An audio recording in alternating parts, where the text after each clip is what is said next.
एक विवादास्पद भारतीय पत्रकार अरफा खानम शेरवानी लगातार आक्रामक रूप से हिंदू धर्म और राष्ट्र को निशाना बनाकर विवाद पैदा करती है। अपने ही देश और उसके नेतृत्व की निडरता से आलोचना करने वाली शेरवानी एक कट्टरपंथी मुस्लिम देशभक्ति की अभिव्यक्तियों का पुरजोर विरोध करती है, उन्हें अपनी धार्मिक मान्यताओं के साथ असंगत मानती है। उनकी भड़काऊ बयानबाजी न केवल विवाद को बढ़ावा देती है, बल्कि भारतीयता के पारंपरिक ताने बाने को भी चुनौती देती है। वह जिस उथल-पुथल वाले क्षेत्र का निर्माण करती है, उसमें धार्मिक असहिष्णुता और इस्लाम और हिंदू राष्ट्रवाद के बीच की गतिशीलता पर बहस तेज हो जाती है, जिससे शेरवानी भारत के सामाजिक राजनीतिक परिदृश्य में एक ध्रुवीकरण करने वाला व्यक्ति बन जाता है। वायर में आपका स्वागत है। मैं हूं आरफा खानम शेरवानी। तो आखिरकार राम मंदिर का आधिकारिक रूप से उद्घाटन हो गया। राम की मूर्ति स्थापित कर दी गई राम मंदिर में और प्रधानमंत्री इस पूरे कार्यक्रम के केंद्र में रहे। उन्होंने जो महत्वपूर्ण बात कही उसमें एक बात ये थी कि इस तारीख को कैलेंडर में किसी दूसरी तारीख की तरह ना माना जाए, क्योंकि एक नए काल चक्र का आगाज हो रहा है। हेलो दोस्तों, ये हैं आरफा खानम शेरवानी और इनकी पहचान इसलिए काफ़ी होती है क्योंकि ये जो है वो खुद को जर्नलिस्ट बताती हैं। हालांकि जर्नलिस्ट का इनने कोई बहुत भारी भरकम कोर्स नहीं कर रखा है, पर क्योंकि ये दुनिया भर के मीडिया हाउसेस से जुड़ी रही हैं, दुनिया भर में खासकर इंडिया की बहुत सारे मीडिया हाउसेस से जुड़ी रही हैं। खासकर उस जमाने में जबकि जो कांग्रेस की और यूपीए की सरकार थी, तब इनको जो है वो बहुत सारे पर्क मिलते रहे। यहाँ तक कि इन्होंने राज्यसभा और ऐसे ऐसे इम्पोर्टेंट जगहों पर भी बैठकर पत्रकारिता की है। इनका एजुकेशन बैकग्राउंड बता दूं मैं तो इन्होंने जो है, पहली बात तो ये जो है वो 45-46-47 साल की बूढ़ी महिला हैं और इन्होंने जो है वो, इनका एजुकेशन बैकग्राउंड ये है कि इन्होंने साइंस में बैचलर डिग्री करी थी अपने मेरठ की यूनिवर्सिटी से। उन्होंने वो जहाँ पर बुलंदशहर में पैदा होती हैं उसके पास की है। फिर चूंकि आपको मालूम है कि आप जिस समाज से आती हैं तो फिर इनको जो है वो रास्ता एक ही तरफ पकड़ना पड़ता है, तो उन्होंने अलीगढ़ मुस्लिम यूनिवर्सिटी का रास्ता पकड़ लिया और वहाँ उन्होंने डिप्लोमा किया था, डिग्री नहीं डिप्लोमा किया था जर्नलिज्म में। तो वो छोटे 1 आध साल का 2 साल का 1-1.5 साल का डिप्लोमा होता होगा, वो इन्होंने वहाँ से कर लिया और अब ये अपने आप को जर्नलिस्ट कहलाते हुए फिर अब जो अलीगढ़ मुस्लिम यूनिवर्सिटी में पढ़ लेता है तो फिर तो उसको जामिया मिलिया इस्लामिया में जगह मिली जाती है। तो वहाँ पर फिर इनने रिसर्च वाली डॉक्टर डिग्री करी और जिसमें उन्होंने खास जो था वो ऑप्शन, जो इनका जो सब्जेक्ट था वो ये था कि मुसलमानों और दलितों की भारत में ऐतिहासिक और प्रेजेंट में स्थिति। मैं उनसे अक्सर असहमत होती हूँ, लेकिन इस बात में ज़रूर सहमत हूँ कि वाकई ये एक नया काल चक्र है। अब ये नया काल चक्र किसके लिए क्या लेकर आ रहा है वो अलग बात है। मेरे लिए एक पत्रकार, एक भारतीय नागरिक के तौर पर बहुत मुश्किल दिन था 22 जनवरी 2024 का। उतना ही मुश्किल दिन जितना 6 दिसंबर 1992 का था। 6 दिसंबर 1992 को जो है वो बाबरी मस्जिद तोड़ दी गई थी। इनको जो है तकलीफ हो गई थी। अब इनको तकलीफ इसलिए हो रही है क्योंकि वहां पर चाहे जिस भी वजह से हिंदू मुसलमान की रिकन्सिलिएशन हुई, आपस में बातें हुई, सब लोग राजी हुए, उसके बाद मंदिर बन गया, हिंदू भी राजी हो गया, मुसलमान भी राजी हो गया, लेकिन मोहतरमा राजी नहीं हुई है, इसलिए उनको आज भी तकलीफ का दिन है।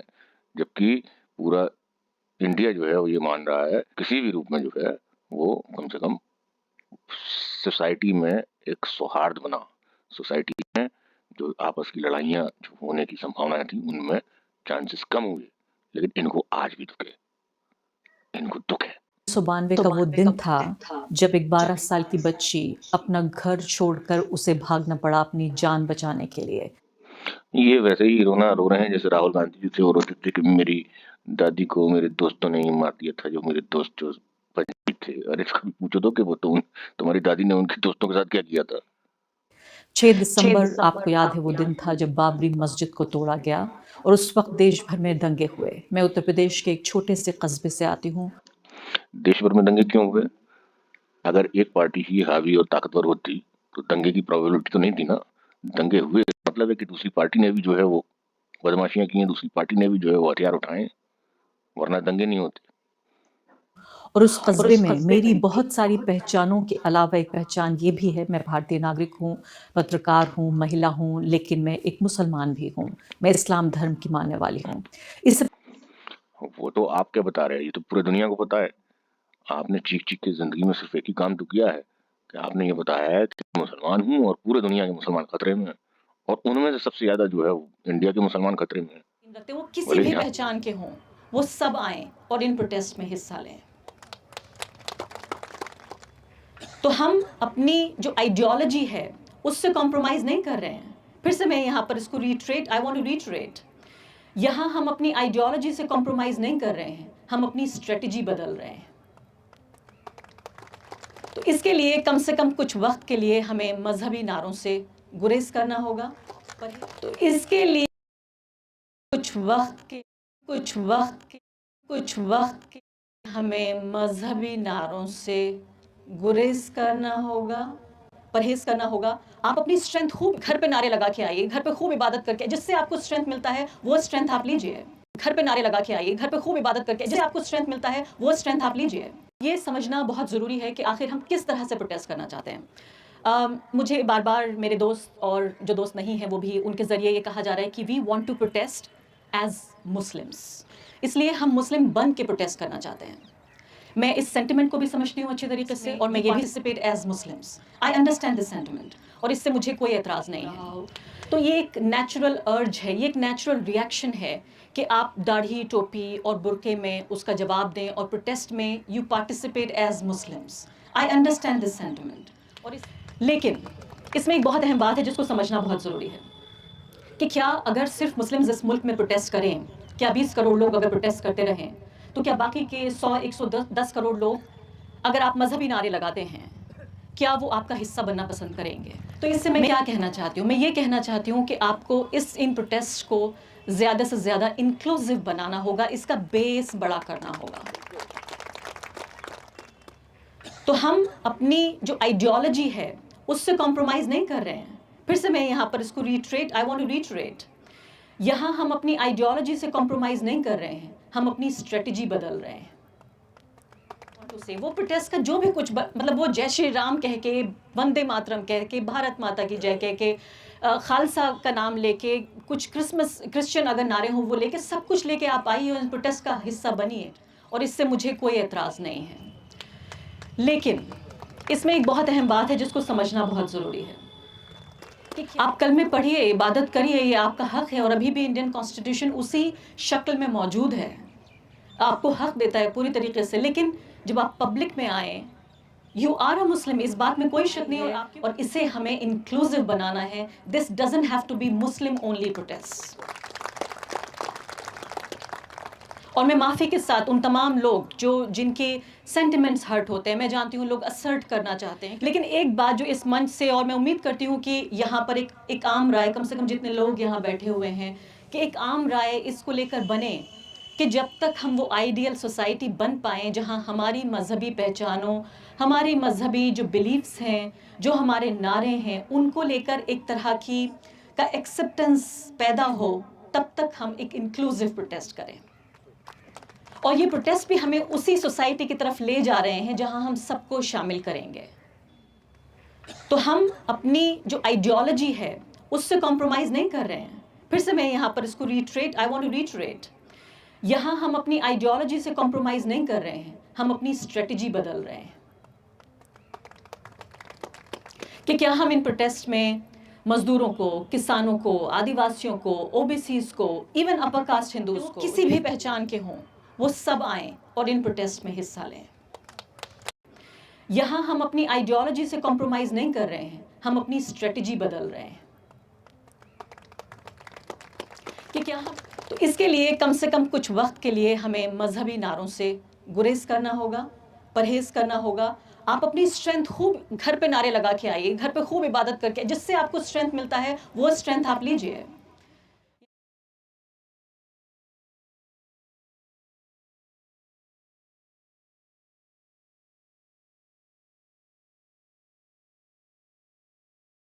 इशू से दूसरा इशू जुड़ता चला जाएगा। ये सिटीजन सीख चुका है कि उसे और अब अपने राइट्स लेने के लिए वो सड़क पर आ चुका है, क्योंकि आप यकीन जानिए कि एक तानाशाह को इस बात से सबसे ज़्यादा डर लगता है कि लोग उससे डर नहीं रहे हैं। आज लोग नहीं डर रहे हैं, भले ही झांक के नहीं, ये नहीं देखा कभी कि सीरिया में क्या हो रहा है, पाकिस्तान में क्या हो रहा है और इराक में क्या हो रहा है, जहाँ मुसलमान मुसलमान को जो है ना कत्ल कर रहा है, कत्लेआम कर रहा है, वो नहीं दिख रहा है आपको। आपको दिख रहा है इंडिया में किसी हिंदू ने 10 लाख इंसिडेंट में से एक इंसिडेंट में किसी हिंदू ने एक मुसलमान को थप्पड़ मार दिया, वो दिखता है आपको। पहले कि मुझे अपनी इस धार्मिक पहचान का अंदाजा होता, भारत की राजनीति ने जिस तरह से मोड़ लिया और वही आरएसएस बीजेपी के तमाम कार्यकर्ता वो मस्जिद पर चढ़ गए और 6 दिसंबर 1992 को उन्होंने वो मस्जिद ढा दी। आप 12 साल की थी, आपको तो मालूम भी नहीं था। महसूस तो ऐसे कर रही हैं जैसे खुद ही ने देख लिया हो। देश भर में दंगे हुए, मेरे कस्बे में भी, मेरा छोटा सा कस्बा उत्तर प्रदेश का, उसमें भी दंगे हुए। दंगे तभी होते हैं जब दो पार्टी हों। It takes two to tango. 12 साल की एक बच्ची को अपना घर छोड़कर भागना पड़ा। कल कमोबेश मुझे ऐसा ही एहसास हुआ जैसा 6 दिसंबर 1992 को हुआ था। क्यों? कल भी क्या बाबरी मस्जिद ढहा दी गई? लेकिन चूंकि आप जो है एक खास कम्युनिटी को बिलोंग करती हैं, इसलिए आपको जो है उसकी अननेसेसरी पीड़ा हो रही है। क्योंकि आप लोग जिस कम्युनिटी से बिलोंग कर रहे हैं, चाहे वो कम्युनिस्ट हो चाहे हाइपर इस्लामिस्ट हो, आप लोगों को दूसरी समाज की खुशियां बर्दाश्त नहीं होती। जब मुझे अपना घर छोड़ना पड़ा और एक तरह के शरणार्थी की तरह कई दिन गुजारने पड़े। भाई दंगे होंगे तो आपने भी, अगर हो सकता, वैसे तो मुझे लगता है कि आप झूठ बोल रही हैं, पर अगर आपने ऐसा गुजारे भी होंगे, दूसरी हिंदू पार्टी ने भी किया होगा ना, क्योंकि दंगे थे, दंगों में तो दोनों पार्टी जो है वो विक्टिम्स ही होती हैं। कल का दिन एक पत्रकार, एक नागरिक और एक इंसान के तौर पर मेरे लिए बहुत मुश्किल दिन था। पहली बात तो आप पत्रकार नहीं है, जर्नलिस्ट का डिप्लोमा करने वाले लोगों को पत्रकार नहीं मानता हूँ मैं।